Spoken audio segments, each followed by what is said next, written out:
The historian cleared his throat and looked around a dimly lit room.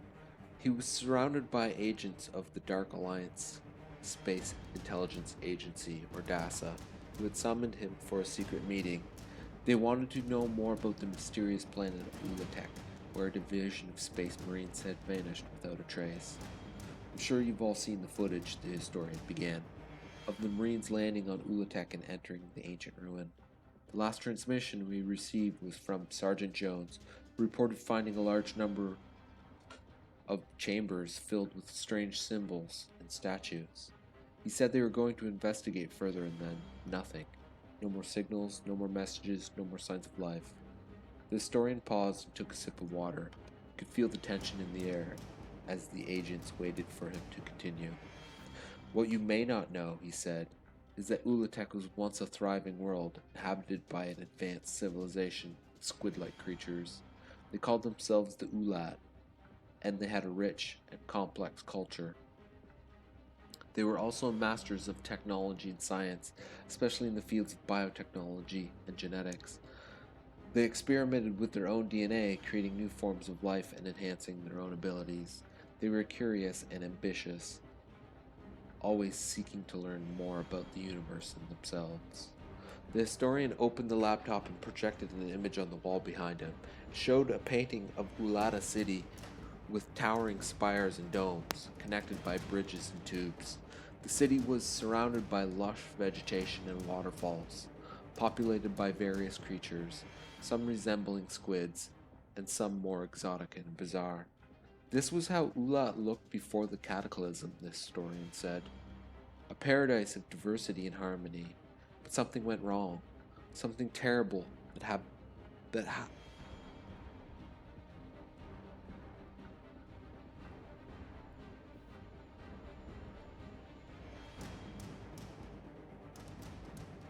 happened that wiped out the Ulats and their civilization. We don't know exactly what it was, but we have some clues. He changed the image to another, showing a different scene. It was a dark and desolate landscape with craters and cracks and smoke and fire. The ruins of the city were barely visible, covered in dust and debris. The only signs of life were twisted and mutated creatures, some resembling Ulatans, others more monstrous and grotesque. This is how Ulatek looks now, the historian said. A hell of destruction and horror. The cataclysm was so powerful that it affected not only the planet, but also the space surrounding it.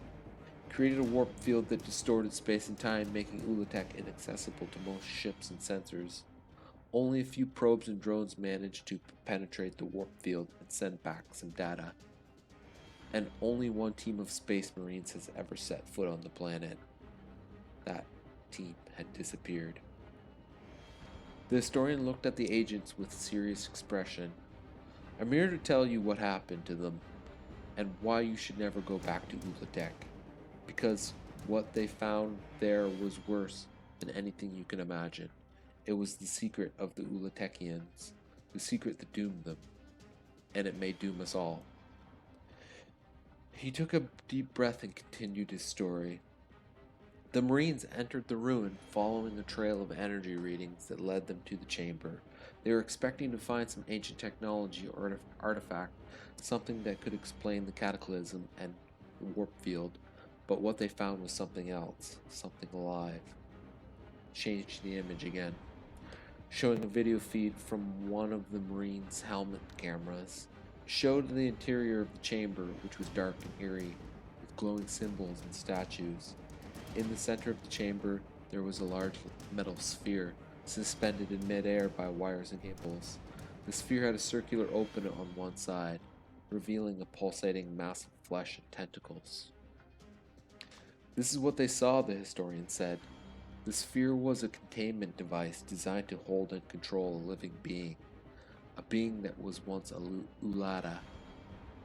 A being that had transformed from their experiments. A being that had become something else, something more.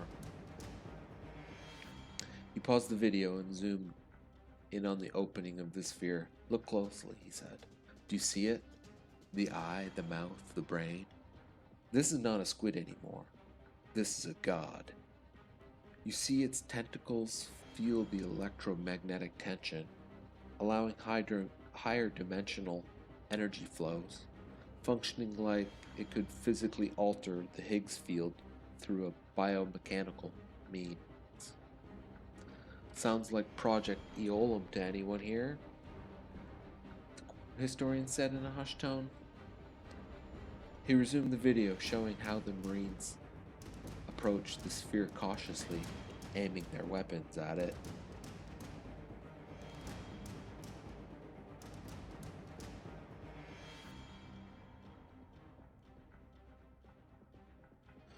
They didn't know what they were dealing with, he said. They thought they could handle it. They thought they could communicate with it. They thought they could reason with it. They were wrong. He fast forwarded the video, showing the sphere suddenly emitting a bright flash of light, followed by a blast of sound. That was when it happened, he said. The sphere activated its defense mechanism, sending out a biomechanical psychic shockwave that overwhelmed the Marines' minds. It invaded their thoughts, their memories, their emotions. It showed them things they didn't want to see, things they couldn't handle, things that broke them.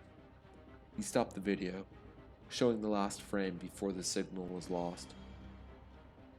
The last thing we saw was their faces, he said. Their faces were of terror and pain and madness. Their faces had turned on each other, and they had shot and stabbed one another, tearing each other apart, and they died.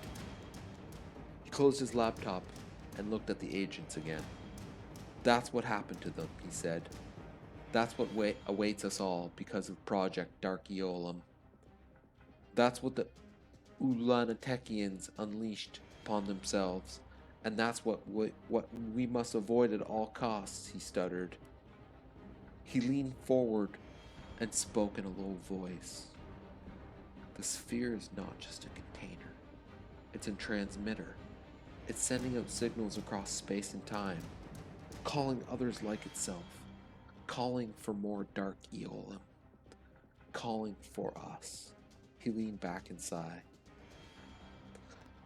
That's all I have to say, he said. That's my story. Do with it what you will.